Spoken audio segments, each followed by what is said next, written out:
नमस्कार दोस्तों, good morning all of you. सुप्रभात। जय नारायण व्यास विश्वविद्यालय जोधपुर का लोक प्रशासन विभाग और अंबेडकर अध्ययन केंद्र द्वारा भारत की संविधान सभा के 7वें सत्र पर आयोजित इस ऑनलाइन कार्यशाला में आप सभी का हार्दिक स्वागत है, अभिनंदन है। आप मुझे कहेंगे कि सर आज आप दिखाई नहीं दे रहे हैं। दिखाई देंगे, कुछ समय रुक लीजिए, दिखाई भी देंगे। अभी थोड़ी सी इलेक्ट्रिसिटी को लेकर प्रॉब्लम है, समस्या है, तकनीकी जो प्रॉब्लम है उसकी वजह से अभी मैं दिखाई नहीं दे रहा हूं, लेकिन स्क्रीन पर आपको सब कुछ दिखाई देगा। दोस्तों, अगर आप लोगों को याद है तो कल की चर्चा यानी 4 नवंबर 1948 को संविधान सभा के सातवें सत्र के पहले दिन क्या क्या चर्चा हुई, क्या क्या चर्चा हुई। 4 नवंबर 1948 का जो 7वां सत्र था, उस दिन के पहले दिन क्या क्या चर्चा हुई उस पर हम लोगों ने बात तो की थी, लेकिन मुझे बताया गया कि जो लास्ट के जो 8 से 10 मिनट थे उसमें शायद आवाज कम हो गई थी। कोई बात नहीं, मैं बता देता हूँ। डॉक्टर बी आर अम्बेडकर साहब का बड़ा जबरदस्त उद्बोधन रहा। 4 नवंबर 1948 को डॉक्टर बी आर अम्बेडकर साहब ने एक प्रस्ताव रखा कि मसौदा समिति ने जो संविधान तैयार किया है, उस संविधान को, इसको थोड़ा सा बंद कर दीजिए, मैं डिस्टर्ब हो रहा हूँ। उस संविधान को अब संविधान सभा में रखा जाए और एक एक करके उस पर चर्चा की जाए, उसके ऊपर संशोधन प्रस्ताव लाया जाए और उसका जवाब डॉक्टर बी आर अम्बेडकर साहब देंगे। ऐसी मैंने कल आप लोगों से बात की थी। डॉक्टर बी आर अम्बेडकर साहब का जो उद्बोधन रहा, बड़ा शानदार उद्बोधन था। ग्राम पंचायतों के बारे में उन्होंने कहा कि इसकी कोई जरूरत नहीं है देश में, और उसके पीछे उन्होंने कहा कि ये सांप्रदायिकता और जातिवाद की परनाले है। ऐसी इन्होंने बात की। दोस्तों, कल ही संविधान सभा के एक मेंबर हसरत मोहानी, बहुत ध्यान से सुन लीजिएगा, हसरत मोहानी साहब ने एक बात कही थी। उन्होंने कहा कि डॉक्टर बी आर अम्बेडकर साहब के नेतृत्व में ये जो मसौदा समिति ने संविधान का जो मसौदा तैयार किया है, वो ऐसा लगता है कि कहीं की ईंट कहीं का रोड़ा, भानुमति का कुनबा जोड़ा। हम लोग अक्सर ये देखते हैं कि भारत के संविधान के बारे में लोग आलोचना करते हुए कहते हैं कि विभिन्न देशों से आपने कुछ बातें ली है। ऐसी ही एक बात हजरत मोहानी जी ने 4 नवंबर 1948 को संविधान सभा में कही थी। इसके बाद में एक प्रस्ताव आया और प्रस्ताव ये था कि संविधान जो रखा गया है, मसौदा समिति के अध्यक्ष डॉक्टर बी आर अम्बेडकर साहब के द्वारा जो प्रस्ताव रखा गया, वो उस प्रस्ताव पर चर्चा स्थगित कर दी जाए। और उसके पीछे एक कारण बताया गया, और वो कारण जो है वो भी हम संविधान की एक आलोचना के रूप में देखते हैं। और वो कारण क्या है? वो कारण है कि ये जो संविधान सभा जो बनी है, उस संविधान सभा को संविधान बनाने का अधिकार नहीं है, क्योंकि ये भारत की जनता का प्रतिनिधित्व नहीं करती है। इसलिए इसके ऊपर चर्चा रद्द कर दी जाए, चर्चा स्थगित कर दी जाए। आज 5 नवंबर है, संविधान सभा के 7वें सत्र का आज दूसरा दिन है। जरा देखिए, आपके सामने आपको दिखाई दे रहा है स्क्रीन पर। मैं जरूर आपको दिखाई नहीं दे रहा, मेरा हाथ जरूर आपको दिखाई दे रहा होगा मेरे हिसाब से। तो आप स्क्रीन पे देख सकते हैं क्या लिखा हुआ है। 5 नवंबर लिखा हुआ है। भारतीय विधान परिषद के वाद विवाद की सरकारी रिपोर्ट लिखी हुई है। और विषय सूची में जरा देखिएगा, आपको विषय सूची में दो बातें दिखेगी। एक, प्रतिज्ञा ग्रहण हो रहा है और रजिस्टर पर हस्ताक्षर हो रहे हैं, और इसके बाद में कल की जो चर्चा है उसे आगे बढ़ाया जा रहा है। दोस्तों, चूंकि मैं बीकानेर हूं, आप लोगों को कल भी मैंने कहा, 2 दिन से बीकानेर से ही चर्चा को किया जा रहा है। कल से हम लोग जोधपुर से इस बात को आगे बढ़ाने वाले हैं। अब जरा देखिएगा, भारतीय संविधान सभा शुक्रवार है, उस दिन शुक्रवार है, हमारे यहाँ संडे है, लेकिन 5 नवंबर 1948 को संडे नहीं है, 5 नवंबर 1948 को शुक्रवार है। आज चर्चा लगभग 1.5 से 1.25 घंटे चलेगी। लंबी चर्चा, बड़ा जबरदस्त, आपको आनंद आने वाला है, क्योंकि ऐसी बहुत सारी बातें हम लोग करने वाले हैं जो शायद आप लोगों की जानकारी में पहले नहीं रही हो।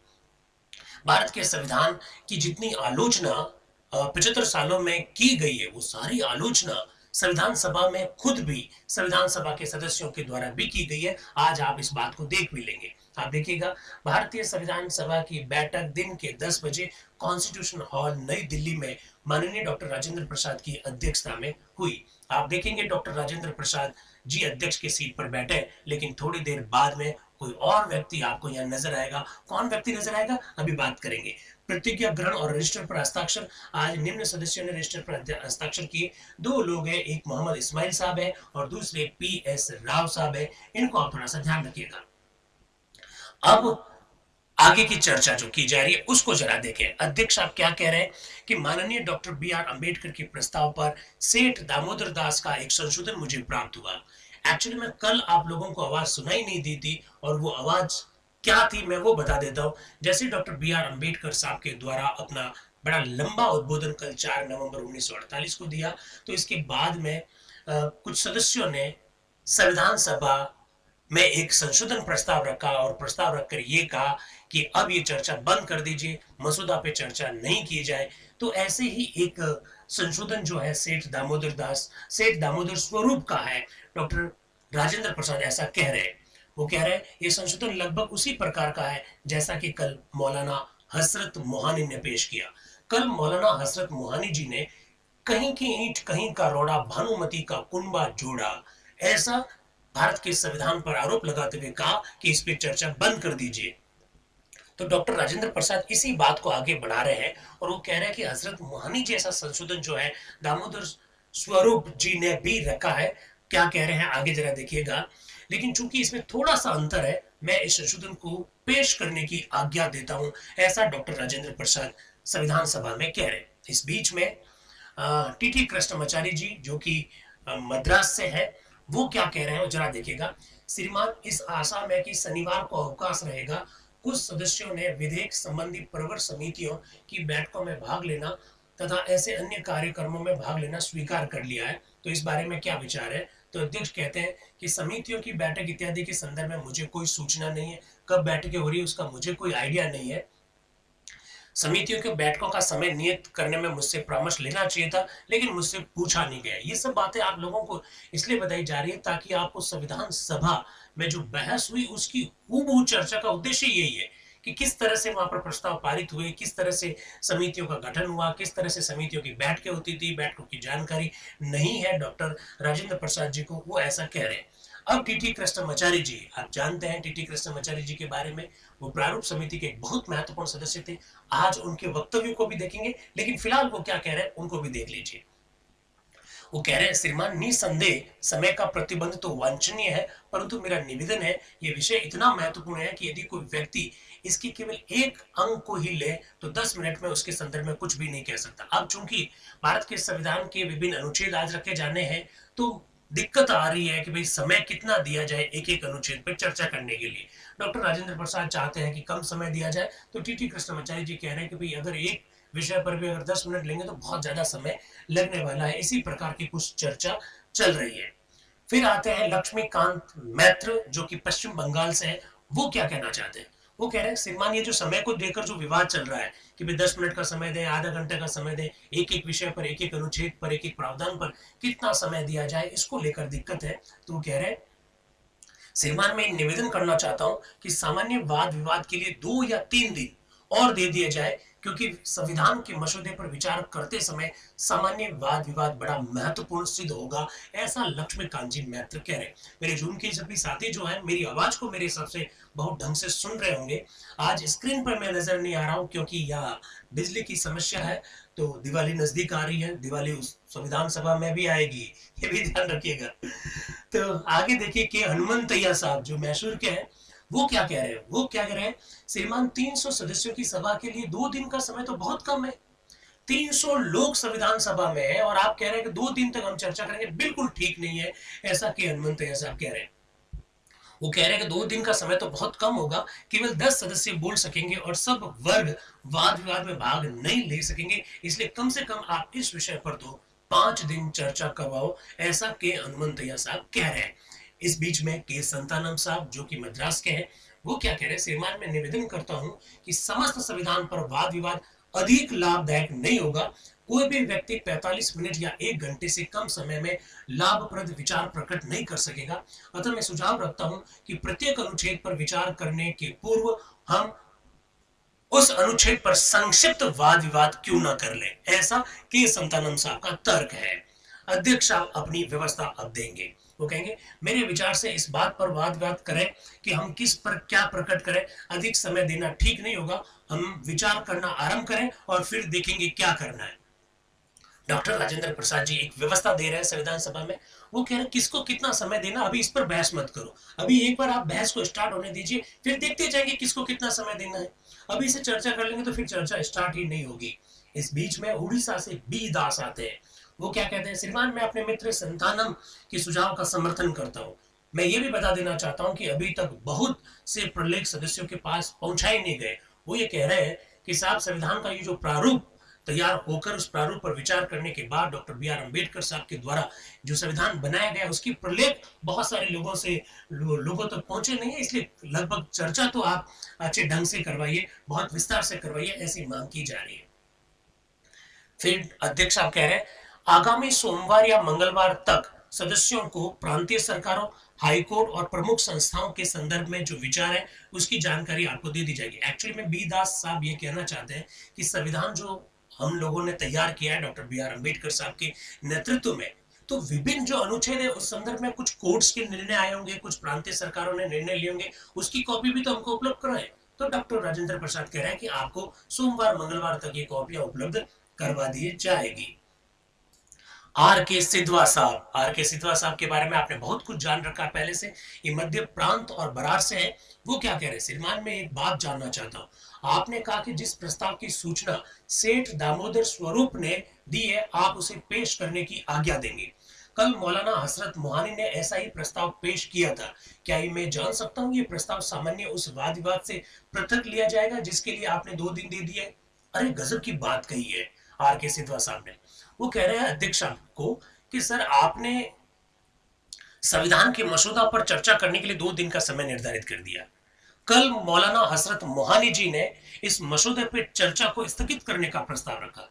आज दामोदर स्वरूप सेठ दामोदर स्वरूप भी इसी प्रकार का संशोधन रखना चाहते हैं। तो आर के सिद्धवा जी कह रहे हैं कि दामोदर स्वरूप जो रखना चाहते हैं उस पर जो चर्चा आप कराओगे वो भी इस 2 दिन में काउंट होगी या उससे अलग होगी? बहुत महत्वपूर्ण प्रश्न सिद्धवा जी ने उठाया। जवाब दे रहे हैं अध्यक्ष महोदय। इन 2 प्रस्तावों पर वाद विवाद समाप्त होने के बाद मैं स्थगन प्रस्ताव पर मत लूंगा और उसके पश्चात हम सामान्य वाद विवाद प्रारंभ करेंगे।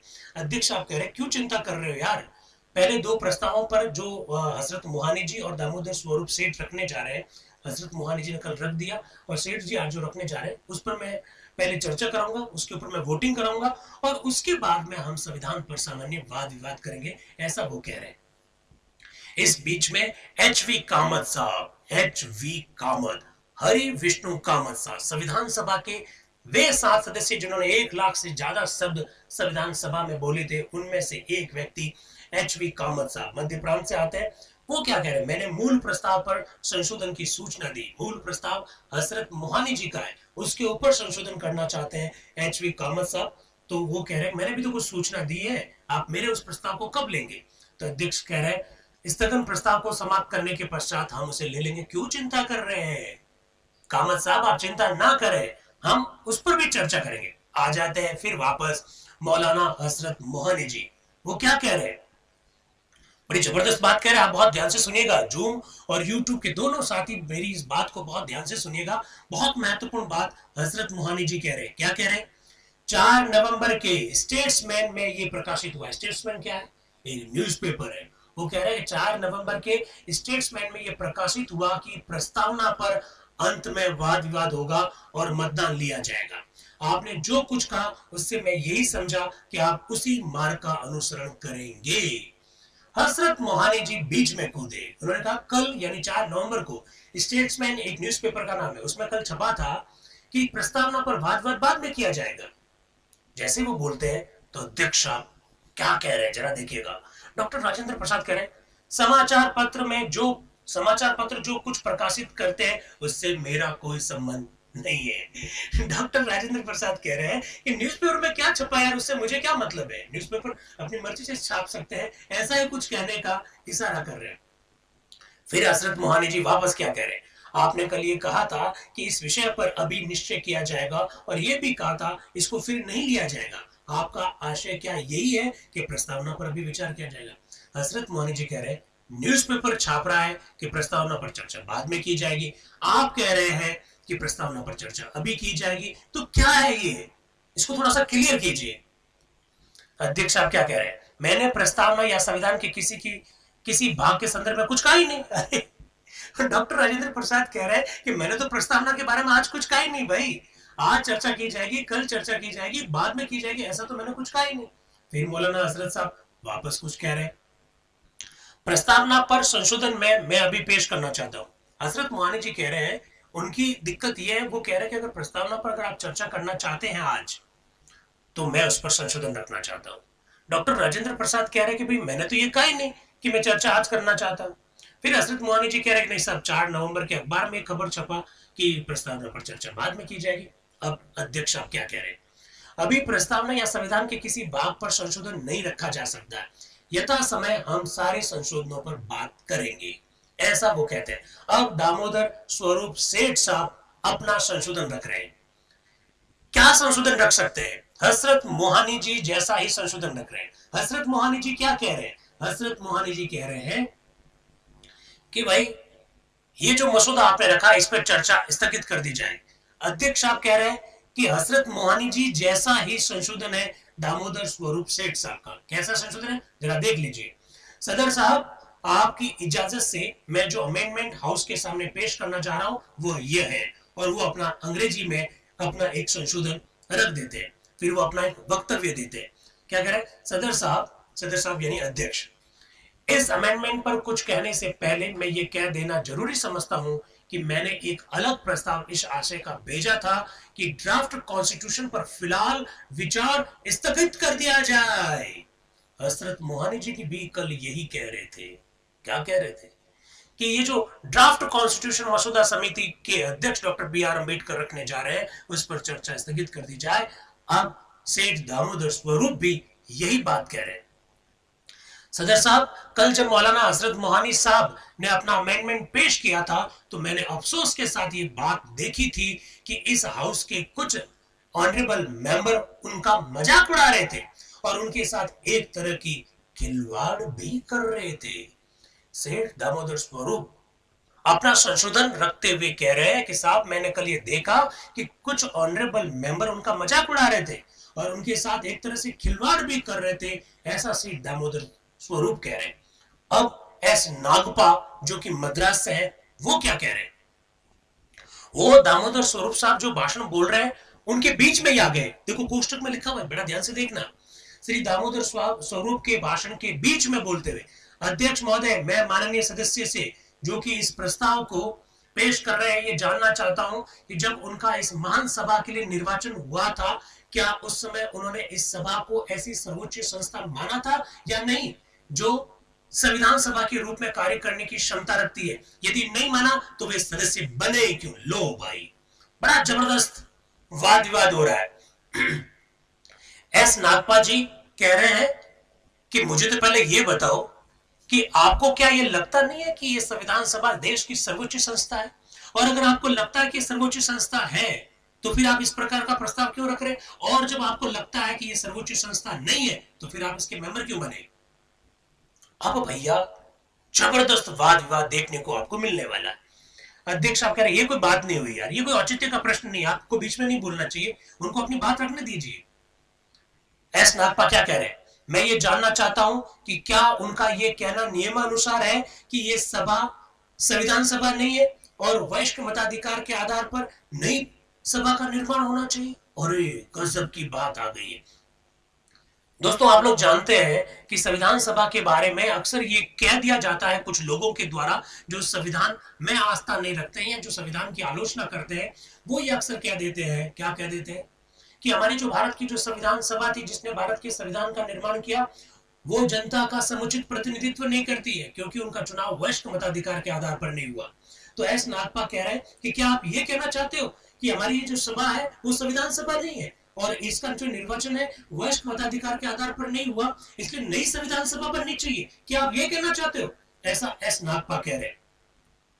अध्यक्ष साहब बीच में इंटरवेन कर रहे हैं, वो कह रहे हैं अपने प्रस्ताव को पेश करने में वे कोई नियम विरुद्ध कार्य नहीं कर रहे, उनको रखने दीजिए। किनको? सेठ दामोदर स्वरूप जी को प्रस्ताव रखने दीजिए, ऐसा वो कह रहे हैं। अब सेठ दामोदर स्वरूप सेठ साहब क्या प्रस्ताव रख रहे हैं जरा देखिएगा। प्रस्ताव वही रख रहे हैं कि चर्चा स्थगित कर दी जाए। क्यों चर्चा स्थगित कर दी जाए? उनके विचारों को जान लेते हैं। संविधान सभा के सभी सत्रों पर हूबहू चर्चा के पीछे उद्देश्य हमारा यही है कि संविधान सभा के कौन से सदस्य क्या विचार रख रहे थे वो हमको मालूम होना चाहिए। दामोदर स्वरूप सेठ साहब क्या कह रहे हैं, जरा देखिएगा। सदर साहब, मैं ये अर्ज कर रहा था कि किसी रिजुलेशन या अमेंडमेंट के आशय की हंसी उड़ाना, उसके समर्थकों के विचारों की हंसी उड़ाना, ये तो बड़ी आसान बात है, लेकिन वास्तविकता को समझना और उसे अप्रिशिएट करना, इसके लिए कुछ सांस की जरूरत होती है। हो सकता है, और मुझे इस बात का डर है कि मेरे इस अमेंडमेंट में भी शायद मेरे कुछ साथियों को नाराजगी होगी, लेकिन हर आदमी के सामने उसका कुछ फर्ज होता है, और बगैर उसके नतीजे का ख्याल करते हुए, बगैर इस बात का ख्याल करते हुए कि लोग उसके मुतालिक अपनी क्या राय रखेंगे, हर इंसान का फर्ज होता है कि जो उसकी आत्मा की आवाज हो, जो उसकी जमीर की आवाज हो, उसको वह दूसरे लोगों के सामने बेधड़क रखे। क्योंकि सदर साहब, मैं जानता हूं कौमों की जिंदगी में और इंसानों की जिंदगी में एक वक्त ऐसा आता है जब उन्हें कड़वी से कड़वी दवा को अपने गले से नीचे उतारना पड़ता है। कैसा लगा? अगर जी चाय तो पी रहे हैं, अच्छी बात है, मैं दिखाई नहीं दे रहा हूं ये भी मुझे पता है, लेकिन बात कितनी गजब की कही कि मेरे प्रस्ताव की हंसी क्यों उड़ा रहे हो भाई? मैंने प्रस्ताव रख के कोई गलती कर दी क्या? आप मेरी हंसी उड़ा रहे हो। प्रस्ताव को रखना भी सांस का काम है, और फिर वो कहता है कि मेरा ये फर्ज है, और हर आदमी का ये फर्ज होना चाहिए, हर इंसान का ये फर्ज होना चाहिए कि उसकी जिंदगी में कभी न कभी एक ऐसा मौका जरूर आता है कि उसको कड़वी दवा लेनी होती है। मैं ऐसी ही कड़वी दवा देना चाह रहा हूं। मैं चाह रहा हूं कि मसौदा पर चर्चा जो है वो स्थगित की जाए, और इसके पीछे वो तर्क दे रहे हैं। मैं समझता हूं कि ड्राफ्ट कॉन्स्टिट्यूशन के विचार करने के संदर्भ में हमारे देश में आज भी यही स्थिति है, और इसलिए हमें इस बात के ख्याल करने की जरूरत नहीं होनी चाहिए कि हमारे ख्यालात किसी को पसंद आते हैं या नहीं पसंद आते हैं। हमें तो अपना फर्ज अदा करना है। तो सबसे पहले मैं इस बात पर रोशनी डालने की कोशिश करूंगा कि ये जो कॉन्स्टिट्यूएंट असेंबली है आज जो बैठी है और जो इस ड्राफ्ट कॉन्स्टिट्यूशन पर विचार करके उसको पास करने जा रही है, इसके रिप्रेजेंटेटिव करेक्टर कितना, अरे यार गजब की बात कहने जा रहे हैं। वो कह रहे हैं कि साहब ये जो संविधान सभा जो इसके ऊपर चर्चा करने जा रही है, जो ड्राफ्ट कॉन्स्टिट्यूशन जो बनाया हुआ उस पर जो चर्चा करने जा रही है, क्या वो प्रतिनिधियात्मक स्वभाव है कि नहीं है उसका, उसका रिप्रेजेंटेटिव कैरेक्टर है कि नहीं है, क्या वो जनता का समुचित प्रतिनिधित्व करती है कि नहीं करती है? इस पर मैं अपनी बात को रखना चाह रहा हूं। देखिए वो क्या कह रहे हैं।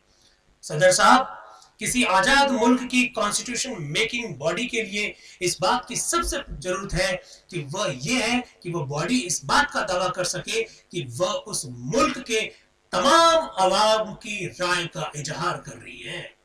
वाह, सेठ साहब कह रहे हैं कि साहब जब भी किसी देश का संविधान बनाया जाता है तो उस संविधान बनाने वाली संस्था के लिए सबसे पहले यह जरूरी होता है कि वो देश की तमाम जनता का प्रतिनिधित्व करती है या नहीं करती है, ये देखा जाना बहुत जरूरी है। सदर साहब, मैं आपकी इजाजत से ये बात पूछना चाहूंगा कि इस हाउस के अंदर बैठे हुए हमारे ऑनरेबल मेंबर क्या अपनी छाती के ऊपर हाथ रखकर दावे के साथ ये बात कह सकते हैं कि वह तमाम हिंदुस्तान के लोगों की नुमाइंदगी इस हाउस में कर रहे हैं? अरे भाई, सेठ दामोदर स्वरूप साहब ने तो गजब की बात कह दी। वो कह रहे हैं ये ऑनरेबल मेंबर जो संविधान सभा में बैठे हैं, मैं उनसे आग्रह करना चाहता हूं कि वो अपनी छाती पर हाथ रखकर इस बात को देखें कि क्या वो हिंदुस्तान की तमाम जनता का प्रतिनिधित्व कर रहे हैं। वो ये बात सोचे इस बारे में। मैं पूरे जोर के साथ ये बात कह सकता हूं कि ये हाउस सारे मुल्क की नुमाइंदगी का दावा नहीं कर सकता है। ज्यादा से ज्यादा ये दावा कर सकता है कि हिंदुस्तान की आबादी के कुल 15% उन लोगों की नुमाइंदगी का वो प्रतिनिधित्व करते हैं, पूरे भारत का प्रतिनिधित्व नहीं करते हैं, ऐसा वो कह रहे हैं। फिर वो कह रहे हैं हमें यह भी देखना है कि ये जो ड्राफ्ट कॉन्स्टिट्यूशन इस हाउस के सामने आ रहा है, इसके रिप्रेजेंटेशन के अलावा इसका नेचर क्या है। हमने देखा इस कॉन्स्टिट्यूशन में United state of America, Britain के कॉन्स्टिट्यूशन की नकल की गई है। इसमें कुछ दफाएं मतलब कुछ प्रावधान, कुछ धाराएं आयरलैंड, ऑस्ट्रेलिया, कनाडा के कॉन्स्टिट्यूशन से ली गई है। एक अखबार ने शायद ये ठीक ही लिखा है कि ये इन मुल्कों के कॉन्स्टिट्यूशन का एक स्लाविश इमिटेशन है, नकल है।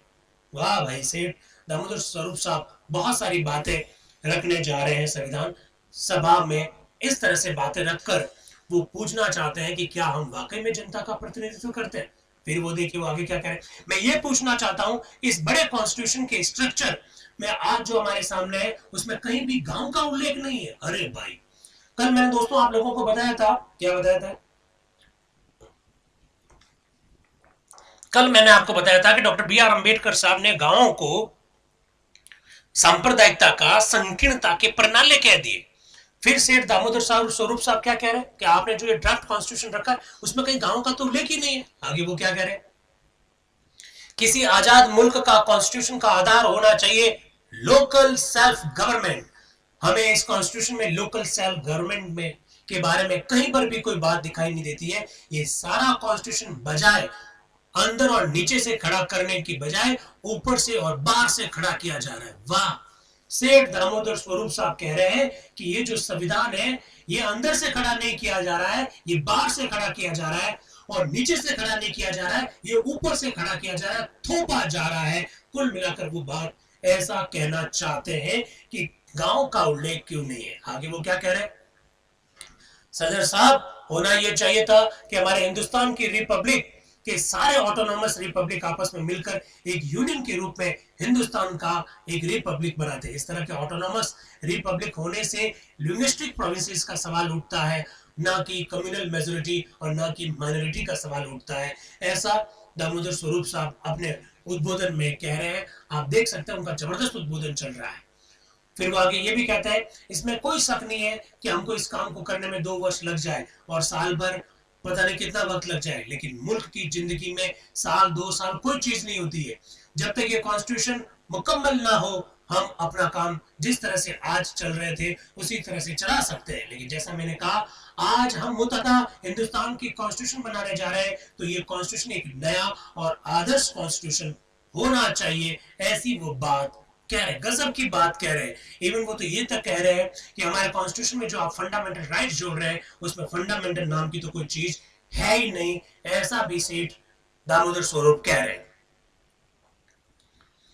अब अध्यक्ष आप कह रहे हैं कि भैया सेठ दामोदर स्वरूप जी ने अपना प्रस्ताव रख दिया है, अब मेंबर्स जो बोलना चाहे इस प्रस्ताव पर बोल सकते हैं। दोस्तों बड़ी गजब की बात हो रही है। कल हसरत मोहानी जी ने प्रस्ताव रखा कि चर्चा स्थगित की जाए, और इसी बात को सेठ दामोदर स्वरूप साहब भी आगे बढ़ाना चाह रहे हैं। प्रस्ताव रखने के बाद अब अध्यक्ष कह रहे हैं कि साहब ये जो प्रस्ताव रखे गए हैं सेठ दामोदर स्वरूप द्वारा और कल जो हजरत मोहानी जी की द्वारा जो प्रस्ताव रखे गए, अब मैं सारे मेंबर से आह्वान करता हूं कि आप अपनी बात को इस प्रस्ताव पर रखें।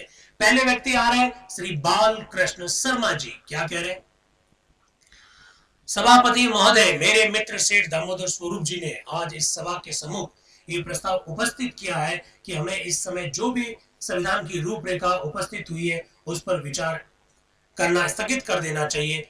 और उन्होंने अपने प्रस्ताव के पक्ष में कुछ तर्क भी उपस्थित किए। इन तर्कों के ऊपर विचार करने से पूर्व मैं 1-2 मुख्य बातों के ऊपर इस सभा का ध्यान आकर्षित करना चाहता हूं। पहली बात जो मेरे सम्मुख उपस्थित होती है वह यह है, मेरे मित्र जिन्होंने ये प्रस्ताव उपस्थित किया वो विशुद्ध रूप से अवांछनीय है। अब बालकृष्ण शर्मा जी कह रहे हैं साहब इनका ये जो प्रस्ताव है वो विशुद्ध रूप से अवांछनीय है, क्योंकि आखिर हम यहाँ किस लिए बैठे हैं? संविधान बनाने के लिए चुनकर हम लोग यहाँ सभा में आए हैं।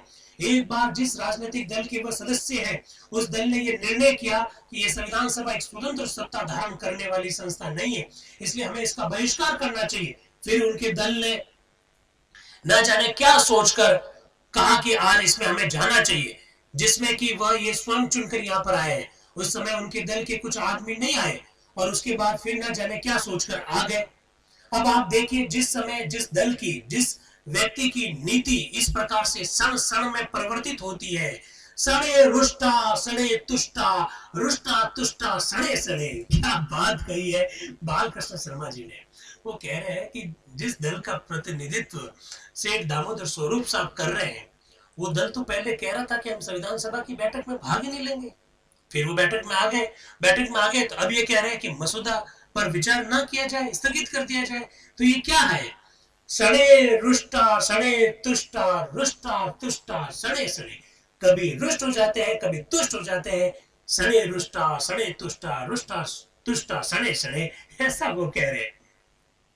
तो इनके लिए क्या किया जाए? मैं समझता हूं ये बुद्धि हमारे सेठ दामोदर स्वरूप जी को बहुत देर के बाद जागृत हुई कि हमको यहाँ पर बैठकर संविधान नहीं बनाना चाहिए, और उन्होंने जो अपना तर्क दिया है वो मेरी शुद्र बुद्धि में इतना लंगड़ा, इतना लूला, इतना बहरा, इतना अंधा है जिसकी कोई सीमा नहीं है।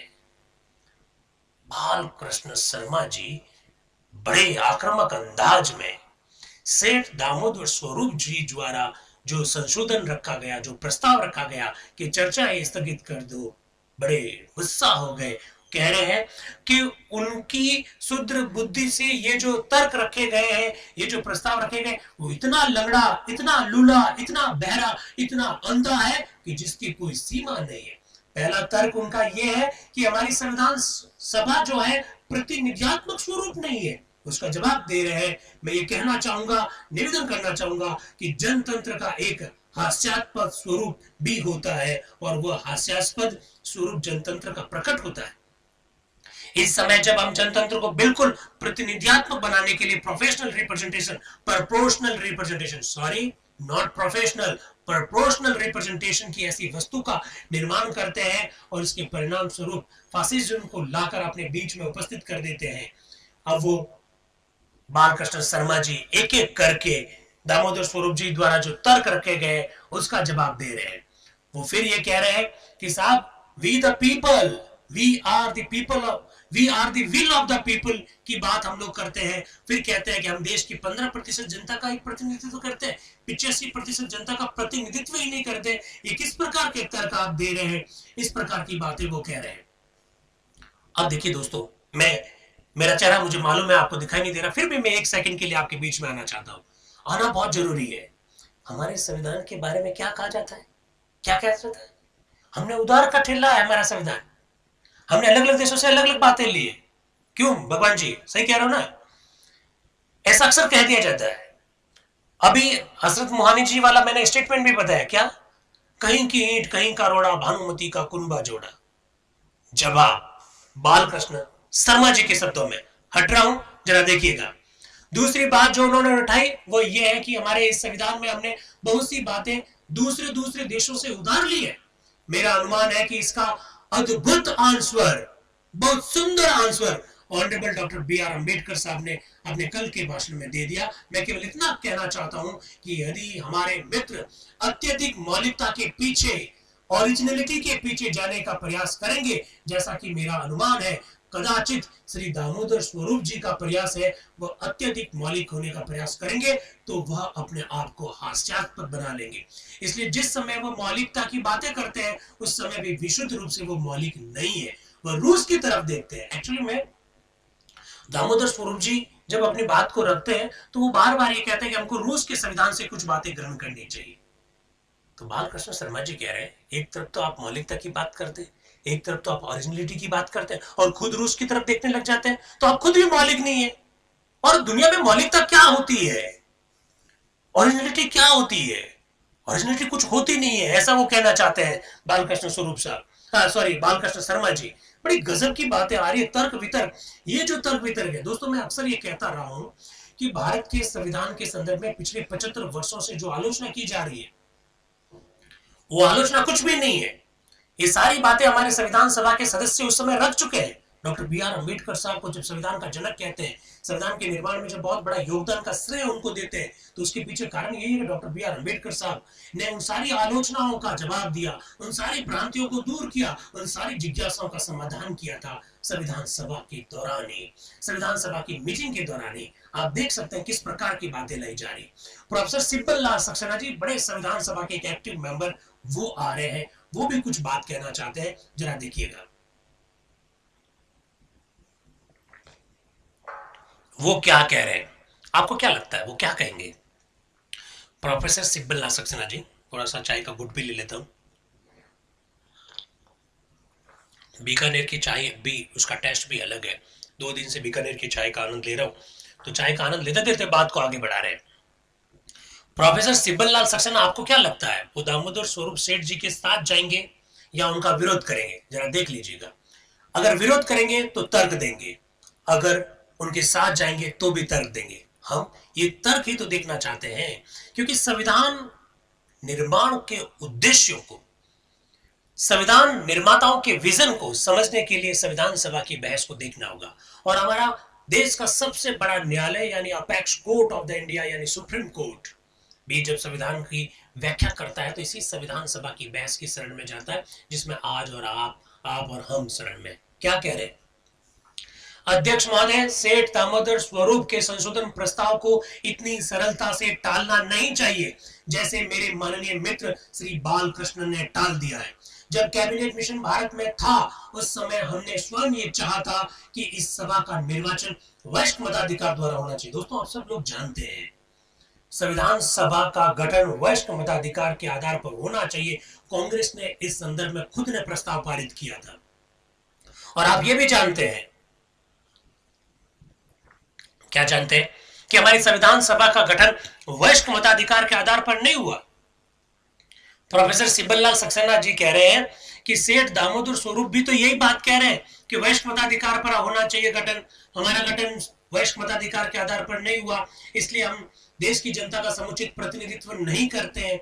फिर वो तर्क क्या दे रहे हैं कि हमने भी तो इस प्रकार के प्रस्ताव पारित किए थे।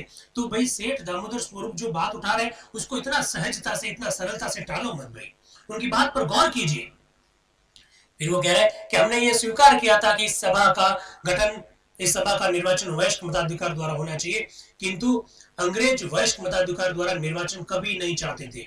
उन्होंने निर्वाचन के जिस तरीके को हम पर लाद दिया, यदि वे हमारी मांग स्वीकार कर लेते तो हमारा निर्वाचन वरिष्ठ मताधिकार के आधार पर होता।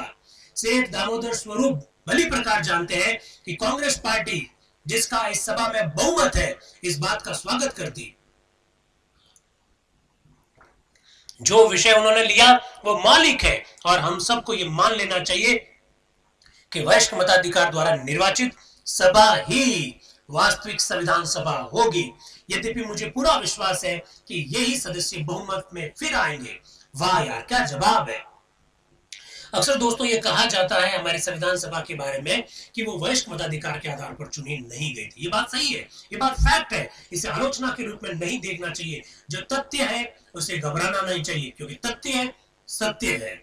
सिब्बल लाल सक्सेना जी क्या कह रहे हैं? वो कह रहे हैं कि ये बात ठीक है कि वरिष्ठ मताधिकार के आधार पर चुनाव होता तो बड़ा बेहतर रहता, लेकिन वो साथ साथ में ये भी स्वीकार करते हैं कि अगर ऐसा होता तो मुझे पूरा मालूम है कि यही सदस्य चुनकर आते। ऐसा वो कह रहे हैं, ऐसा वो कह रहे हैं कि यही सदस्य वापस चुनकर आते जो अभी वर्तमान में दिखाई दे रहे हैं।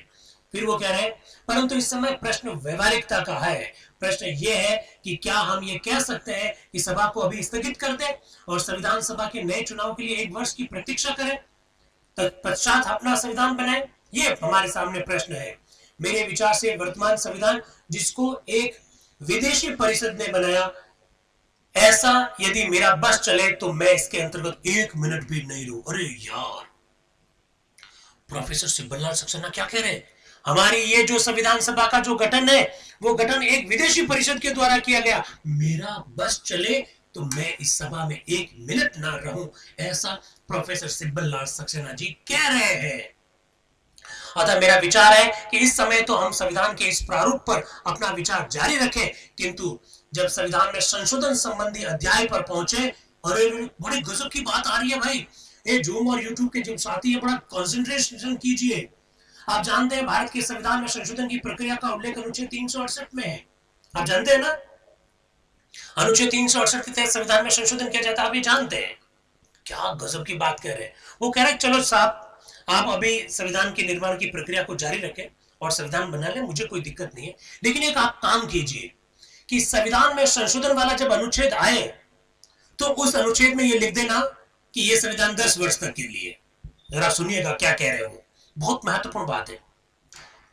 अतः मेरा विचार है कि इस समय तो हम संविधान के इस प्रारूप पर अपना विचार जारी रखें, किंतु जब संविधान में संशोधन संबंधी अध्याय पर पहुंचे तो प्रथम 10 वर्षों के अंदर संविधान में संशोधन करने की रीति को उससे कहीं अधिक आसान बना दे जितने की वह उस प्रारूप के अनुसार है। मेरी समझ में तो ये ठीक होगा कि हम ये संभव कर दें कि संविधान में 2/3 बहुमत के स्थान पर केवल साधारण बहुमत से संशोधन किया जा सके। क्या कह रहे हैं? ओहो, फिर?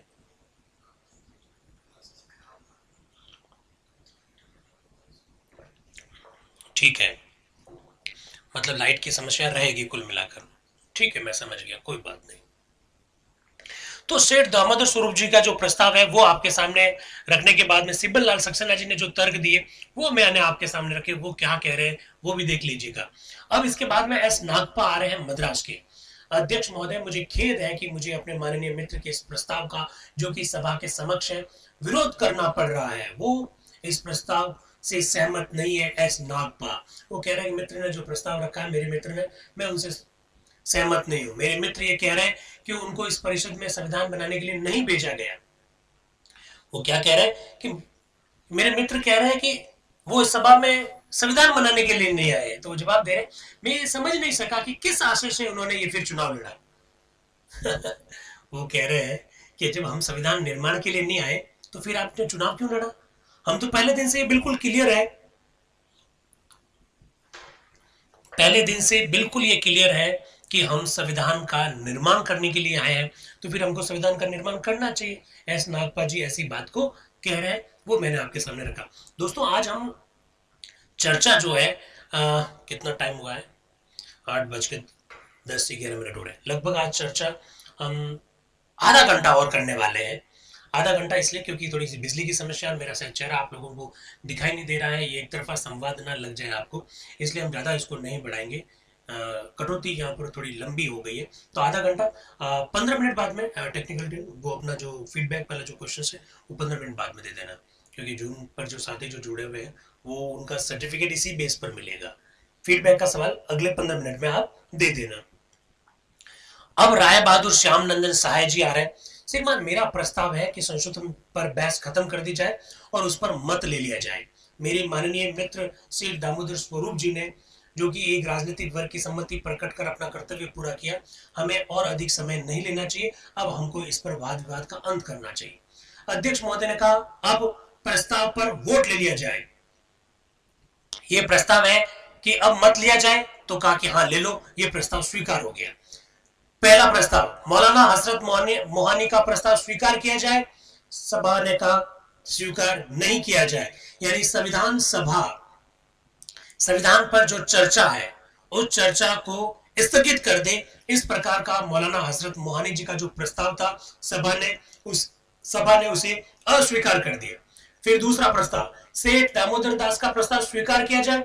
इस प्रस्ताव को भी संविधान सभा ने अस्वीकार कर दिया। आप देख सकते हैं साफ साफ ऐसा लिखा हुआ है। अध्यक्ष अब बोल रहे हैं, डॉक्टर अंबेडकर के प्रस्ताव पर अब सभा सामान्य वाद विवाद प्रारंभ करेगी। श्री एच.वी. कामत का उस प्रस्ताव पर एक संशोधन है। एक्चुअली में दोस्तों बहुत महत्वपूर्ण बात बता रहे हैं। हजरत मोहानी जी के बाद में सेठ दामोदर स्वरूप जी ने जो प्रस्ताव रखे कि चर्चा स्थगित की जाए, सभा ने इन दोनों प्रस्तावों को अस्वीकार कर दिया। अब डॉक्टर बी.आर. अंबेडकर साहब चाहते हैं कि वो ड्राफ्ट कॉन्स्टिट्यूशन संविधान सभा में रखें और उस पर चर्चा की जाए, लेकिन एच.वी. कामत साहब का उस पर एक संशोधन है। दोस्तों, मैंने आप लोगों को बहुत बार ये कहा कि भारत के संविधान में कॉमा भी अगर जोड़ी गई तो उस पर भी लंबी लंबी बहस संविधान सभा में आपको देखने को मिलेगी। आप देख लीजिए, उसका एक एग्जाम्पल आ रहा है आपके सामने। एच.वी. कामत साहब क्या कह रहे हैं? श्रीमान, मैं ये प्रस्ताव पेश करता हूं कि कॉन्स्टिट्यूएंट शब्द को निकाल दिया जाए और settled by the drafting committee शब्दों के स्थान पर prepared by the drafting committee शब्द रखा जाए। एक्चुअली में डॉक्टर बी.आर. अंबेडकर साहब जिनने जो मसौदा तैयार किया कॉन्स्टिट्यूशन का, मसौदा तो तैयार बी.एन. राव ने किया था, और उस पर विचार करने के बाद में जो ड्राफ्ट कॉन्स्टिट्यूशन जो बनाया, उसके जो प्रस्ताव है उसमें जो लिखा हुआ है settled by the drafting committee. तो एच.वी. कामत साहब कह रहे हैं सेटल्ड हटा दीजिए, उसकी जगह लिख दीजिए prepared by the drafting committee, ये शब्द रख दिया जाए। तो आप अंदाज लगा सकते हैं कि छोटे छोटे शब्दों को लेकर किस प्रकार से संविधान सभा में बहस चल रही है। अब अध्यक्ष महोदय कह रहे हैं कि मैं आपका ध्यान आकर्षित करना चाहता हूं कि draft constitution of India settled by the drafting committee शब्दों का ही प्रयोग है, और डॉक्टर अंबेडकर के प्रस्ताव में इसी नियम से शब्द लिए गए, इसलिए कोई दिक्कत की बात नहीं है। अब एच.वी. कामत साहब अपनी बात पर आगे बात कर रहे हैं। वो कह रहे हैं साहब, डॉक्टर अंबेडकर ने जो प्रस्ताव रखा मैं इसको स्वीकार करता हूं, परंतु डॉक्टर अंबेडकर ने कल अपने पांडित्यपूर्ण भाषण में जो विचार रखे उन सबको मैं नहीं मानता। अरे वाह, एचवी कामत साहब एक बहुत गजब का उद्बोधन आज देने वाले हैं। और मैं अभी से आपको बता देता हूं, वो यहां तक कह देंगे, क्या कह देंगे, कि हमारी जो ड्राफ्टिंग कमेटी जो बनी ना, वो ड्राफ्टिंग कमेटी के जो सदस्य जो लिए गए, वो सदस्य ही गलत लिए गए। अभी से बता रहे हैं आपको। अभी देखिए एचवी कामत साहब क्या कह रहे हैं। मैं उनके उन विचारों से सहमत नहीं हूं, पूर्ण विचारों से सहमत नहीं हूं। मैं इस प्रश्न के उन अंगों के संदर्भ में जो इस राज्य की शक्ति से संबंधित है, संघात्मक राज्य, एकात्मक राज्य के संदर्भ में उन्होंने जो विचार रखे हैं, उनसे भी मैं सहमत नहीं हूं। ऐसा एचवी कामत साहब कह रहे हैं। वो कह रहे हैं कि प्रस्तावना में जो कुछ बातें आपने लिखी है, कुछ बातें फ्रांस से ली है, कुछ बातें इंग्लैंड से ली है, कुछ अमेरिका से ली है, पर उन्होंने ये नहीं कहा है कि हमने अपनी भारत की संस्कृति से क्या लिया है। वाह, एचवी कामत साहब कह रहे हैं कि आपने ये जरूर कहा कि हमने ये बात वहां से ली, वो बात हमने वहां से ली, लेकिन आपने हमको ये नहीं बताया है कि हमने भारत के इतिहास से क्या लिया है, अपने राजनीतिक और ऐतिहासिक इतिहास से, अपने दीर्घकालीन रंग बिरंगे इतिहास से जिसका हमें गौरव है, हमने वहां से क्या लिया, ये आपने नहीं बताया। अब आएंगे डॉक्टर बी आर अम्बेडकर साहब की उस बात का, किस बात का, जब वो गांवों को संकीर्णताओं, सांप्रदायिकताओं की परनाले कहते हैं। एचवी कामत साहब इस पर क्या कहते हैं। एक बात में मैं डॉक्टर बी आर अम्बेडकर का विरोध करता हूं, कार्यालय से प्रति ना मिलने के कारण मैं समाचार पत्रों से उद्धृत करता हूं। वो कह रहे हैं भाई मुझे डॉक्टर बी आर अम्बेडकर साहब का जो कल का भाषण जो था उसकी कॉपी नहीं मिली, लेकिन मुझे न्यूज़पेपर के माध्यम से कुछ बातें मालूम पड़ी। क्या? उन्होंने गांवों का उल्लेख करते हुए इससे स्थानीयता की गंदी नालियां तथा अज्ञानता, विचार संकीर्णता और सांप्रदायिकता की कंदरा के रूप में जो बात कही, उससे मैं सहमत नहीं हूं। उन्होंने ऐसा कहा। किन्होंने? एचवी कामत साहब ने। बड़ी गजब की बात कह रहे हैं। और वो फिर आगे यहां तक कहते हैं, यदि ग्रामवासियों की ओर से हमारा यही रुख रहा तो मैं केवल यही कह सकता हूं, हे ईश्वर हमारी रक्षा करे। डॉक्टर बी आर अम्बेडकर साहब के कुछ उद्बोधन जो रहे कल ग्राम पंचायतों और ग्रामों के बारे में, उससे एचवी कामत साहब संतुष्ट नहीं है और वो कह रहे हैं कि अगर यही हमारे विचार है तो हे ईश्वर हमारी रक्षा कर। तो इस प्रकार से आप देख सकते हैं।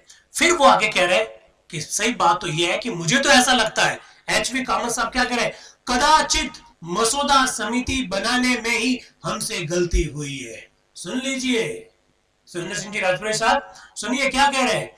कदाचित मसौदा समिति बनाने में ही हमसे गलती हुई है। उसकी समिति में केवल एक श्री मुंशी जी के अतिरिक्त अन्य कोई ऐसा सदस्य नहीं है जिसने स्वतंत्रता, देश की आजादी के संघर्ष में भाग लिया हो। क्या बात कही है। मसौदा के समिति के जो 7 मेंबर्स हैं, उस 7 मेंबर्स में एचवी कामत साहब ये कह रहे हैं कि मुंशी जी को छोड़ दीजिए, बाकी कोई भी ऐसा मेंबर नहीं है जिसने स्वतंत्रता के आंदोलन में भाग लिया, इसलिए मसौदा समिति को बनाने में ही दिक्कत है। ऐसा एचवी कामत साहब कह रहे हैं। उनमें से कोई भी हमारे संघर्ष में प्रेरणा प्रदान करने वाले उत्साह को समझने की क्षमता नहीं रखता है। उनका हृदय इस बात का नहीं समझ सकता, वर्षों की यातना और संघर्षों के पश्चात जिस उथल पुथल की दशा में हमारे राष्ट्र का जन्म हुआ है, उसकी यथावत अनुभूति हृदय में उनमें से किसी को हो ही नहीं सकती। मैं बौद्धिक ज्ञान की बात नहीं करता। एचवी कामत साहब क्या कह रहे हैं, मैं बौद्धिक ज्ञान की बात नहीं करता, क्योंकि वह तो अपेक्षाकृत कहीं सरल है। तभी तो डॉक्टर अंबेडकर के कल के भाषण में हमारे दरिद्र से दरिद्र, निम्नतम और पीसी हुई जनता के प्रति उस प्रकार की तिरस्कार की भावना थी। ऐसा एचवी कामत साहब कह रहे हैं, आप देख सकते हैं। इवन वो गांव के बारे में आगे बढ़ते हुए यहां तक कहते हैं कि हमने अपने लोगों की किताबों को नहीं पढ़ा। हम चार्ल्स मेटकाफ की बातों का उल्लेख करते हैं। वो कहते हैं, मुझे नहीं मालूम कि डॉक्टर अंबेडकर ने डॉक्टर जायसवाल कृत इंडियन पॉलिटी नामक पुस्तक को पढ़ा है या नहीं पढ़ा। मैं नहीं जानता कि उन्होंने एक और महानतम व्यक्ति श्री अरविंद की किताब the spirit and form of Indian polity की पुस्तक को पढ़ा या नहीं पढ़ा। इन ग्रामीण समुदायों पर हमारी राज्य व्यवस्था सुदृढ़ रूप से ठहरी हुई थी। यही कारण है कि हमारी सभ्यता सब युगों में जीवित रही। यदि हम अपनी राज व्यवस्था की शक्ति को भूल जाएंगे तो हम सब उसका, अगर भूल जाएंगे तो हमारी राज व्यवस्था क्या थी, उसमें कितनी शक्ति थी, इस विषय पर मैं अब और क्या बोलूं। ऐसा एचवी कामत साहब कह रहे हैं। तो आप अंदाज लगा सकते हैं कि संविधान सभा में बहुत विस्तार से चर्चा चल रही है डॉक्टर बी आर अम्बेडकर साहब के उद्बोधन के बारे में। अब वो आगे अध्यक्ष आप बीच में बोलते हैं, माननीय सदस्य अब अपना समय आप ले चुके हैं, इसलिए आप अपनी बात को खत्म कर दीजिए। तो एचवी कामत साहब वापस बोल रहे हैं, श्रीमान मैं 1-2 मिनट और चाहता हूं। और वो कह रहा है कि साहब मौलिक अधिकारों पर चर्चा जो करी है, आपने कहा कि इससे हाईकोर्ट के अधिकार छीन जाएंगे, इन सब बातों से भी मैं सहमत नहीं हूं, ऐसा वो कह रहे हैं। तो एचवी कामत साहब का बड़ा गजब का उद्बोधन। अब आ रहे हैं नजरुद्दीन अहमद साहब। दोस्तों आप लोग जानते हैं हमारे संविधान सभा में 7 मेंबर ऐसे थे जिन्होंने 1 लाख से अधिक शब्द बोले। इनमें नजरुद्दीन अहमद साहब भी है, इनमें प्रोफेसर केटी साहब भी है, उनमें प्रोफेसर सिब्बल लाल सक्सेना जी भी है, उनमें एचवी कामत साहब भी है। नजरुद्दीन जी अहमद क्या कह रहे हैं, वो एक्चुअली में क्या बात कर रहे हैं मैं आपको पहले से बता देता हूँ। वो कह रहे हैं साहब भारतीय संविधान, वर्तमान संविधान का अनुच्छेद 12 राज्य शब्द की परिभाषा करता है। तो वो कह रहे हैं साहब ये राज्य शब्द आपने जगह जगह पर क्या लिख दिया है, कभी राज्य प्रांत के लिए प्रयुक्त करते हो, कभी राज्य देश के लिए प्रयुक्त करते हो, कभी राज्य स्थानीय संस्थाओं के लिए प्रयुक्त करते हो। तो राज्य ये सब बड़ा अजीब सा है। आपने जो ड्राफ्ट कॉन्स्टिट्यूशन जो बनाया उसमें राज्य शब्द की अलग अलग बात आपने लिख रखी है, ऐसा नजरुद्दीन जी अहमद साहब कह रहे हैं। गजब की बात उन्होंने भी उठाई और बड़ा एक टेक्निकल विषय उठाया। फिर वो कह रहे हैं कि आपको जानकर ये खुशी होगी 6ठे तथा 12वें भाग में राज्य का अर्थ प्रांतों से। अब देखिए हमारा जो वर्तमान संविधान जो है उसमें राज्य शब्द अलग अलग जगह पर बताया। हमारे जो राजस्थान राज्य है, बिहार राज्य है, उत्तर प्रदेश राज्य है, उत्तराखंड है, हिमाचल प्रदेश है, इनके लिए हम राज्य शब्द का प्रयोग करते हैं। वो कह रहे हैं साहब आप मौलिक अधिकारों का जो भाग 3 है उस पर राज्य का अलग अर्थ ले रहे हैं, मौलिक नीति निर्देशक तत्वों का जो भाग 4 है उसमें आप राज्य शब्द का अलग अर्थ ले रहे हैं। तो ये इतना क्या कॉन्स्टिट्यूशन को आप गड़बड़ कर रहे हैं, ऐसा वो कह रहे हैं। इस तरह से कंफ्यूजन हो जाता है, ऐसा नजरुद्दीन जी अहमद साहब प्रश्न उठा रहे हैं और बड़ा जबरदस्त प्रश्न उठा रहे हैं। फिर वो नीति निर्देशक तत्वों पर आते हैं और वो कह रहे हैं कि नीति निर्देशक तत्व क्या जोड़े, मुझे तो ऐसा लगता है कि ये केवल पवित्र भावनाएं मात्र है और अनिवार्य रूप से मान्य नहीं होगी। उन्होंने कहा नीति निर्देशक तत्व को आपने संविधान में जोड़ा ही क्यों, ये तो खाली पवित्र भावना है, इनको जोड़ने की जरूरत ही नहीं थी। जब इसको लागू नहीं करना है तो इनको जोड़ने की जरूरत ही नहीं थी। इसके बाद में सरदार भूपेंद्र सिंह जी मान साहब आते हैं। वो क्या कह रहे हैं, साहिब सदर एक ऐसे मुल्क के लिए जो गुलामी की तारीखों की दौर से गुजरा हो, संविधान बनाते समय कुछ रोशन नजरिया रखना कुदरती बात है। ऊंचे निशानों को सामने ना रखा जाए तो तरक्की रुक सकती है। तरक्की के लिए लाजमी चीज है लोगों में इतलाफ पैदा हुआ करते हैं। उस वक्त ये देखना पड़ता है कि हम जिस रफ्तार से चले जिससे कि हम अपने मंजिले मकसूद तक पहुंच चुके। ऐसा भूपेंद्र सिंह जी मान अपनी बात को रखते हुए कह रहे हैं, आप देख सकते हैं। फिर आ रहे हैं श्री फ्रैंक एंथोनी साहब। फ्रैंक एंथोनी साहब आप जानते हैं एंग्लो इंडियन है और 38-39 वर्ष की आयु में संविधान सभा के सदस्य बन गए। फ्रैंक एंथोनी साहब को हम एक बहुत बड़े शिक्षाविद के रूप में जानते हैं। इनके नाम से आज भी देश में बहुत सारी शैक्षणिक संस्थाएं खुली हुई है। हमारी लोकसभा में लंबे समय तक मनोनीत सदस्य रहे, 7 बार लोकसभा में मनोनीत हुए। ये फ्रैंक जे एंथोनी साहब भी कुछ कह रहे हैं, जरा उनको भी देख लीजिए। अध्यक्ष महोदय, यद्यपि डॉक्टर अंबेडकर सभा में उपस्थित नहीं है, जब वो अपनी बात को रख रहे हैं तो वो कह रहे हैं कि अभी अंबेडकर उपस्थित नहीं है, फिर भी वकील होने के नाते मुझे उनको हमारे संविधान के मसौदे में नीति सिद्धांतों के प्रमाण युक्त और स्पष्ट विश्लेषण के लिए बधाई देनी चाहिए। संविधान के मसौदे पर चाहे हमारे कितने ही विभिन्न विचार हो, परंतु यदि अन्य दृष्टि में नहीं तो कम से कम स्थूल दृष्टि से तो ये स्वीकार किया जाएगा कि ये बहुत जबरदस्त आलेख है। और मेरे विचार से ये हमारा लड़कपन होगा, बचपना होगा, यदि हम मसौदा समिति के सदस्यों को विशेष रूप से धन्यवाद का एक शब्द भी नहीं कहे, क्योंकि मुझे ये विश्वास है कि इतना वृहत आलेख को तैयार करने में उनको बहुत अधिक शारीरिक और मानसिक परिश्रम करना पड़ा होगा। फ्रैंक एंथोनी साहब कह रहे हैं कि भाई साहब अभी डॉक्टर बी आर अम्बेडकर साहब सभा में उपस्थित नहीं है, लेकिन मैं चूंकि खुद एक वकील हूं इसलिए मैं बहुत अच्छी तरह से जानता हूं कि संविधान सभा के सदस्यों ने कितनी शारीरिक और मानसिक मेहनत से इस डॉक्यूमेंट को तैयार किया होगा और ये बड़ा जबरदस्त और बड़ा वृहत डॉक्यूमेंट है, ऐसा वो कह रहे हैं।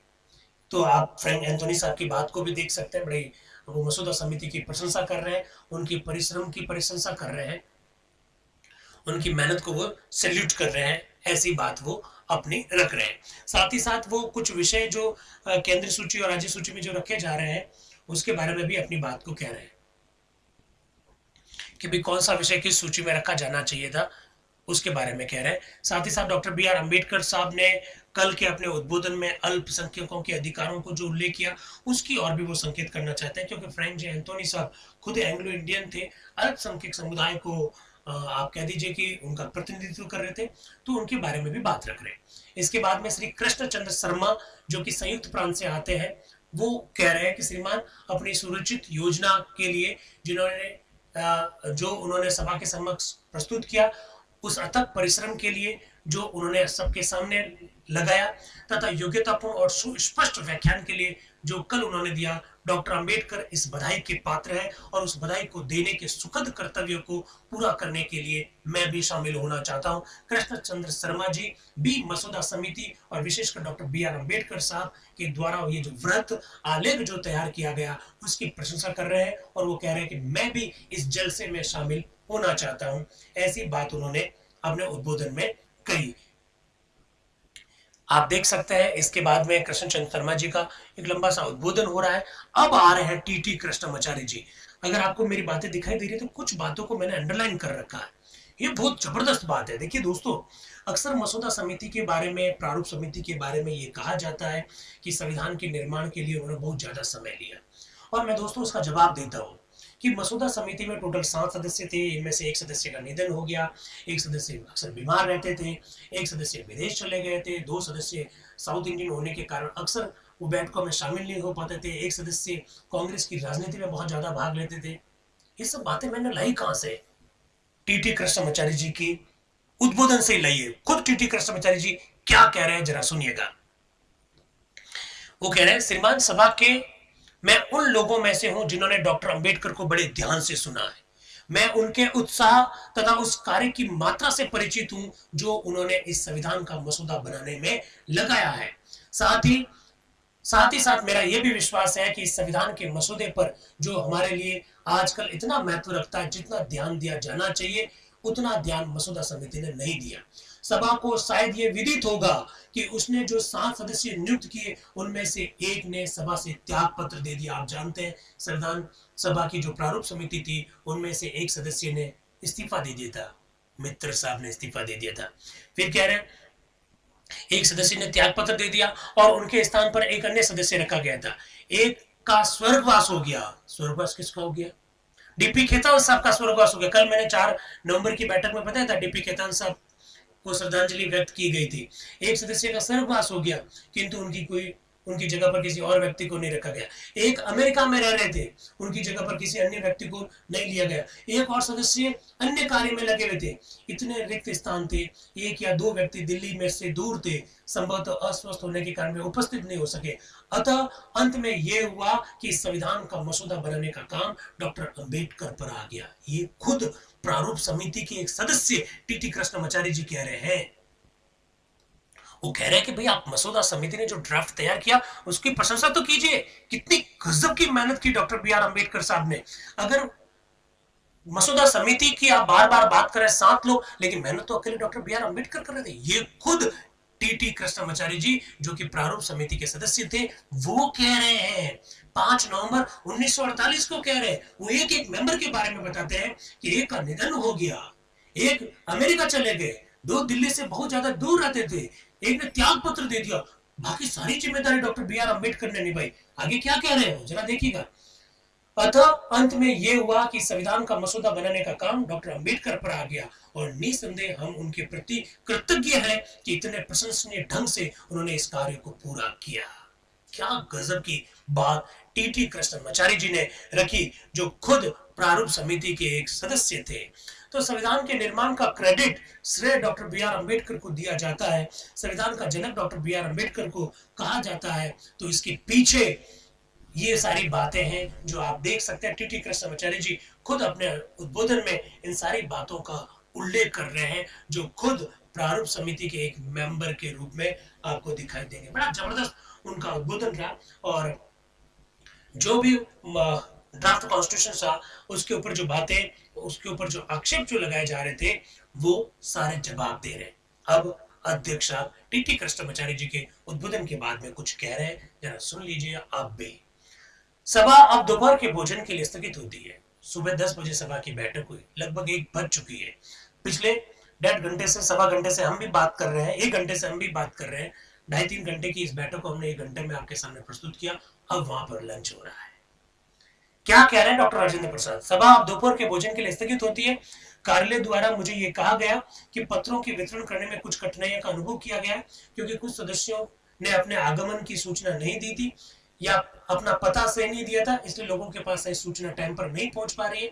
क्योंकि जो लोग नए मेंबर आ रहे हैं उनका एड्रेस क्या है हमारे ऑफिस को पता नहीं है। जैसे ही हमको एड्रेस मालूम पड़ जाएगा, हम लोग आपके पास भी सारे दस्तावेज भेजना शुरू कर देंगे। फिर वो कहते हैं अब सभा 3 बजे तक के लिए स्थगित की जाती है। लंच का समय हो गया, सब लंच के लिए चले गए। 3 बजे के बाद सभा फिर स्टार्ट हुई। अब सीट पर कोई और बैठा है। दोस्तों, मैंने शुरुआत में ही कहा था कि शुरुआत में यानी लंच से बिफोर लंच सभा की अध्यक्षता डॉक्टर राजेंद्र प्रसाद जी कर रहे हैं। और आफ्टर लंच कौन आ रहा है जरा देखिएगा। दोपहर के भोजन के बाद 3 बजे सभा की बैठक उपाध्यक्ष महोदय, कोष्ठक में लिखा हुआ है डॉक्टर H.C. मुखर्जी, हरिंदर कुमार मुखर्जी की अध्यक्षता में फिर शुरू हुई। पहला उद्बोधन श्री विश्वनाथ दास का है, जो कि उड़ीसा से आते हैं। क्या कह रहे हैं अभी से बता देते हैं। डॉक्टर बी आर अम्बेडकर साहब का मसौदा तैयार करने में, या यूं कह दीजिए ड्राफ्ट कॉन्स्टिट्यूशन तैयार करने में जो योगदान है, उन पर जो बात टीटी कृष्णमाचारी जी ने कही, उसी बात को आगे बढ़ाते हुए दिखाई देंगे आपको विश्वनाथ दास। जरा देखिएगा। श्रीमान उपाध्यक्ष महोदय, माननीय डॉक्टर अंबेडकर को संविधान की सुंदर व्याख्या के लिए जो उन्होंने संविधान सभा के समक्ष उपस्थित की है, मैं धन्यवाद देता हूं। श्रीमान, मैं उनके साथियों को भी धन्यवाद देता हूं जिन्होंने इस संविधान के बनाने में, जिससे कि सभा के सम्मुख उपस्थित किया गया, 6 माह तक घोर परिश्रम किया। उन्हें समुचित मान देने के पश्चात मैं यहाँ ये ना कहूं कि मसौदा समिति उन विचारणीय बातों तथा उन अधिकारों से आगे बढ़ गई जो इस सभा ने उनको दिए ही नहीं थे। देख लीजिए, विश्वनाथ दास कह रहे हैं साहब, ड्राफ्टिंग कमेटी ने बड़ा अच्छा काम किया, हम सैल्यूट करते हैं, डॉक्टर बी आर अम्बेडकर साहब को भी सैल्यूट करते हैं, लेकिन मसौदा समिति ने कुछ काम ऐसे भी कर दिए जो संविधान सभा ने उनको दिए ही नहीं थे। ऐसा वो कहना चाह रहे हैं। आगे जरा देखिएगा। श्रीमान, यदि मुझे ठीक ठीक याद है तो मसौदा समिति को सभा ने अपने निर्णय को विधेयक के रूप में रखने के लिए निर्देश दिया था, और एक माननीय सदस्य द्वारा सभा में रखे गए उत्तरवर्ती प्रस्ताव द्वारा उसको कुछ ऐसे परिवर्तन करने का अधिकार भी दिया था जो विधेयक का मसौदा बनाते समय आवश्यक हो। लेकिन आप तो उससे भी आगे चले गए, ऐसा विश्वनाथ दास कह रहे हैं, आप देख सकते हैं। यानी संविधान सभा में खुद इतनी पर्याप्त रूप से चर्चा हो गई है भारत के संविधान के संदर्भ में कि ये जो जितने भी आलोचना, जो लोग भारत के संविधान को ढंग से नहीं समझते हैं, जो करते हैं, उससे ज्यादा बातें, चर्चा, आलोचना, आक्षेपों का जवाब, डॉक्टर बी आर अम्बेडकर का संविधान के निर्माण में योगदान, उस पर बहुत ज्यादा चर्चा तो खुद संविधान सभा में ही हो गई। और ये कब की बात है? ये नवंबर 1948 की बात है। अभी तो पूरा का पूरा 1 साल 1949 का बाकी है, जिसमें संविधान निर्माण का बहुत महत्वपूर्ण कार्य होने जाएगा होगा। अब आ रहे हैं बी दास, पहले थे विश्वनाथ दास, अब आ रहे हैं बी दास। ये भी उड़ीसा से हैं। ये क्या कह रहे हैं उसको भी देख लेते हैं जरा। बी दास उड़ीसा से हैं, संविधान सभा के बड़े एक्टिव सदस्य थे। उनकी बात को भी हम देख लेते हैं कि वो क्या कहना चाहते हैं। फीडबैक से संबंधित क्वेश्चन सेंड कर दिया, ये बहुत अच्छी बात है। बिल्कुल, आप लोग जो जूम के जो साथी है बहुत ध्यान से सुनिए। यूट्यूब वालों को फीडबैक नहीं देना होता है, जूम के जो साथी है वो सुन लीजिए। हमारी टीम ने फीडबैक आपको दे दिया है। हाँ, फीडबैक का जो क्वेश्चन दे दिया है, ये आधा घंटे तक ही जीवित रहता है, ध्यान रखना। इसके बाद में लिंक गायब हो जाएगा, तो आप थोड़ा सा ध्यान रखिए। फीडबैक का जो क्वेश्चन आया है उसका जवाब देना है, यहाँ नहीं शेयर करना है, ये ध्यान रखना है। यहाँ कुछ भी शेयर नहीं करना है, यहाँ शेयर नहीं करना है। यहाँ शेयर करोगे तो मालूम पड़ जाएगा ना। एक्टिवली पार्टिसिपेशन जरूरी है। मैंने आप लोगों को क्या कहा कि संविधान सभा का 7वां अधिवेशन 4 नवंबर 1948 से शुरू हुआ, 8 जनवरी 1949 तक चलेगा, 2 महीने 4-5 दिन तक चलेगा। लेकिन उसकी जो वास्तविक जो बैठक है वो 36 दिन तक हुई थी। और 36 दिन की ये जो बैठक है उसमें जो 24 दिन उपस्थित रहेगा उन्हीं को सर्टिफिकेट दिया जाएगा। 2/3 उपस्थिति चाहिए ही चाहिए, हम नहीं तो सर्टिफिकेट नहीं देंगे, पहले से आपको बता रहे हैं। और बिल्कुल रोजाना की अटेंडेंस हो रही है। हमारी टेक्निकल जो टीम है बड़ा जबरदस्त मेहनत कर रही है। जोधपुर से 250 किलोमीटर दूर हम बीकानेर में बैठे हैं। हमारे राहुल जी बहुत जबरदस्त मेहनत कर रहे हैं आपके लिए बीकानेर से। और किशोर सिंह जी राजपुरी सर का तो मतलब बीकानेर वाले उनके नाम से बहुत अच्छी तरह से परिचित है। जोधपुर और बाकी वालों को भी मालूम होना चाहिए कि आज हम लोग जो बीकानेर से आपके बीच में जो आए हैं उनके में बहुत बड़ा जो योगदान है किशोर सिंह जी राजपुरी साहब का।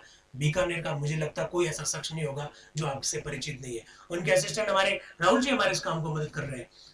विषम परिस्थितियों में किस तरह से हमने ये इस तरह से वर्कशॉप जो आयोजित कर रहे हैं, कितनी कठिनाई आ रही है, लेकिन राहुल जी की वजह से ये सब चीजें हो पा रही है। बाकी जो प्रयास कर रहे हैं वो तो सब पर्दे के पीछे में है, लेकिन दो शख्स का अगर बीकानेर की इस धरती से कार्यशाला के आयोजन करने में अगर नाम नहीं लूंगा तो बिल्कुल बिल्कुल बिल्कुल ये बात अधूरी रह जाएगी। बात को हम आगे बढ़ा रहे हैं। बी दास जो कि उड़ीसा से हैं, वो क्या कह रहे हैं? श्रीमान उपाध्यक्ष महोदय, सर्वप्रथम मुझे मसूदा समिति को बधाई देनी चाहिए, जिसने एक बड़े परिश्रम का कार्य पूरा किया, परिश्रम से इस कार्य को पूरा किया, संविधान के बिल को ये रूप और आकार दिया जिस पर आज हम विचार कर रहे हैं और जिसमें हमें अपनी इच्छा अनुसार परिवर्तन करना है, जिससे कि ठीक ठीक सर्वमान्य संविधान भारत के लिए बन जाए। डॉक्टर अंबेडकर और उनके साथियों को बधाई देने के साथ साथ मुझे आपके सलाहकारों को भी बधाई देनी है। डॉक्टर राजेंद्र प्रसाद जी को वो कह रहे हैं, सर मुझे आपके सलाहकारों को भी बधाई देनी है। और आपके सलाहकार कौन है? डॉक्टर राजेंद्र प्रसाद के सलाहकार कौन है? Sir B N Rao. आप जानते हैं दोस्तों, sir B N Rao, Benegal Narsing Rao, जिन्होंने भारत के संविधान का प्रारूप तैयार किया था। बेनेगल नरसिंह राव माने हुए देश के विधि शास्त्री, सर बेनेगल नरसिंह राव, वही बेनेगल नरसिंह राव जिन्होंने बर्मा के संविधान का भी प्रारूप तैयार किया था। यही बी एन राव है जिन्होंने इंटरनेशनल कोर्ट ऑफ जस्टिस में भारत का झंडा बुलंद किया था। अभी चर्चा होगी, अभी आज इनके बारे में ऐसा बोला जाएगा, जरा देखिएगा। मैं आपके सलाहकारों का भी आभार व्यक्त करना चाहता हूं, वे भी बधाई के योग्य हैं। हमारे महान वैधानिक सलाहकार श्रीयुत नरसिंहा राव यानी बी एन राव ने मसूदा समिति तथा अन्य समितियों को विधान यानी संविधान के कार्यों को पूरा करने में बड़ी सहायता दी। हम अपने मित्र श्री बी एन राव के प्रति इस बात के लिए भी ऋणी है कि उन्होंने संयुक्त राष्ट्र संघ में हमारी अंतरराष्ट्रीय स्थिति को ऊंचा उठाया। I was talking about the International Court of Justice. You know very well that Sir B.N. Rao was the first judge from the India in International Court of Justice. उनके योगदान को अभी से रेखांकित किया जा रहा है। संविधान के निर्माण में जिन लोगों का योगदान है, अभी 49 का ईयर बाकी है, 48 में है और वो भी 5 नवंबर को है, 7वां अधिवेशन शुरुआत में है, लेकिन देखिए कितनी प्रशंसा की जा रही है, उनके परिश्रम को सैल्यूट किया जा रहा है। आप आराम से यहाँ पर देख सकते हैं। हम अपने मित्र नरसिंह राव के इस बात के लिए भी ऋणी है कि उन्होंने संयुक्त राष्ट्र संघ में हमारी अंतरराष्ट्रीय स्थिति को ऊंचा उठाया, जबकि अभी हम उपनिवेश के रूप में ही है। जबकि मैं सदैव ये सोचता हूं कि हम अभी इंग्लैंड के दास है। मेरे मित्र वहां गए और हमारी स्थिति तथा हमारे गौरव को ऊंचा उठाया और पश्चिम को यह बता दिया कि भारत संसार को सुखमय और शांतिमय बनाने में सहायता कर सकता है। श्रीमान, इस संविधान के कुछ प्रारूपित अनुच्छेदों से मैं सहमत हूं और कुछ से मैं सहमत नहीं हूं, ऐसा बी दास अपनी बात को रखते हुए कह रहे हैं। बड़ी गजब के लोग थे भाई संविधान निर्माण में जो शामिल थे। अब श्री लोकनाथ मिश्रा जी, ये भी उड़ीसा से है। विश्वनाथ दास, बी दास, लोकनाथ मिश्रा जी, विश्वनाथ दास के बाद में बी दास और लोकनाथ मिश्रा जी। श्रीमान उपाध्यक्ष महोदय, मैं इस महान सभा में नया सदस्य हूँ और यहाँ की कार्यवाही में मैंने कभी पहले भाग नहीं लिया, अतः यदि मैं अगर अच्छा भाषण ना दे सकूं तो मैं माननीय सदस्यों से क्षमा चाहूंगा। साथ ही साथ मेरे ऊपर उन लोगों का भार है जिन्होंने मुझे यहाँ भेजा है कि मैं उनकी ओर से इस विषय पर उनके विचारों को जैसा मैं समझता हूं प्रकट करूं, ऐसा लोकनाथ जी मिश्रा जी कह रहे हैं। श्रीमान जी, ये संविधान सभा जो भारत की प्रभुता का प्रतीक है और जो कि हमारी स्वतंत्रता को रूप, आकार और प्रतिष्ठा देने के लिए है, यहाँ पर उस संविधान पर विचार विमर्श कर रही है जो हमारे भविष्य का संरक्षक है। फिर आगे कह रहे हैं, श्रीमान मेरा प्रथम प्रश्न यह है कि यद्यपि डॉक्टर अंबेडकर ने संविधान के मसौदे का विश्लेषण करते बड़ा सुंदर, प्रकाशमय, ओजपूर्ण और स्पष्ट भाषण दिया, यहाँ मैं ये कह दूं, यदि ये भाषण ना होता तो मैं मसौदे में इतने दोष नहीं निकाल सकता। वो कह रहे हैं कि डॉक्टर अंबेडकर साहब का जो भाषण हुआ, उस भाषण अगर नहीं होता तो मैं शायद संविधान का मसौदा को मैं जो कमियां हैं वो कमियां नहीं निकाल पाता। वो कह रहे हैं, पर मैं ये कहूंगा कि मसौदा में वह लक्ष्य से संबंधित प्रस्ताव नहीं है जिसे इस सर्व सत्ताधारी सभा ने विगत वर्ष स्वीकार किया था। दोस्तों, आपको याद होगा, क्या याद होगा, पंडित जवाहरलाल नेहरू जी ने संविधान में उद्देश्य प्रस्ताव रखा था जिसे लक्ष्य प्रस्ताव भी कहा जाता है। 13 दिसंबर 1946 को रखा था। आप ये भी जानते हैं 22 जनवरी 1947 को वो उद्देश्य प्रस्ताव संविधान सभा को संविधान सभा के द्वारा स्वीकार किया था। उसी की ओर वो इशारा कर रहे हैं कि साहब हमने जो लक्ष्य प्रस्ताव जो पारित किया उसके अनुरूप हमने संविधान का प्रारूप नहीं बनाया, ऐसा वो कहना चाह रहे हैं लोकनाथ मिश्रा जी। आप देख सकते हैं बड़े सुंदर शब्दों में। अब आ रहे हैं काजी सईद करीमुद्दीन जी, संविधान सभा के ये भी बहुत एक्टिव सदस्यों में से एक है। बहुत एक्टिव सदस्यों में भी इनका नाम है। क्या कह रहे हैं जरा देखिएगा। श्रीमान अध्यक्ष महोदय, भारतीय संविधान के मसौदे पर विचार करने वाले प्रस्ताव को रखने के लिए मैं डॉक्टर अंबेडकर को बधाई देता हूं। जो उन्होंने भाषण दिया वह स्मरणीय है और मुझे विश्वास है कि उनका नाम एक महान संविधान निर्माता के रूप में अनेकों पीढ़ियों तक अमर रहेगा। डॉक्टर बी आर अंबेडकर का नाम अनेकों पीढ़ियों तक अमर रहेगा, ऐसा काजी सईद करीमुद्दीन साहब 5 नवंबर 1948 की बैठक में कह रहे हैं। संविधान के निर्माण में डॉक्टर बी आर अंबेडकर का महान योगदान है, ये आप और हम नहीं कह रहे हैं, ये वो लोग कह रहे हैं जिनकी आंखों के सामने भारत के संविधान का निर्माण हुआ है। क्या शब्द का प्रयोग किया है, एक महान संविधान निर्माता के रूप में अनेकों पीढ़ियों तक अमर रहेगा। सैयद करीमुद्दीन जी कह रहे हैं 5 नवंबर 1948 को। आगे क्या कह रहे हैं, कल उन्होंने ये कहा था कि ये संविधान संसार भर के संविधानों से विशाल है। मेरी सम्मति में वह उसका कोई गुण नहीं है जब तक कि उसमें सार ना हो। इसमें संदेह नहीं है कि हमने अनेकों प्रावधान विदेशी संविधानों से लिए है। ये संविधान ना तो अध्यक्षात्मक है ना संसदात्मक है, और जिस समय इसे प्रयोग में लाया जाएगा ये समय बताएगा कि ये क्या है। क्या गजब के लोग थे, गजब के लोग थे भाई, सैल्यूट करना चाहिए। मैं तो अक्सर मेरा शायद ही कोई ऐसा उद्बोधन जाता होगा जिसमें मैंने ये नहीं कहा हो कि आंखें जिसे देख नहीं सकती दिल उसके लिए रोता नहीं है। लाइट आ गई क्या, बैटरी डाउन हो गई, खत्म करना पड़ेगा। ओहो, क्या हुआ, डाउन हो गया, खत्म करते हैं। पेन दे दीजिए मुझे, पेन कहाँ गया, ये रहा।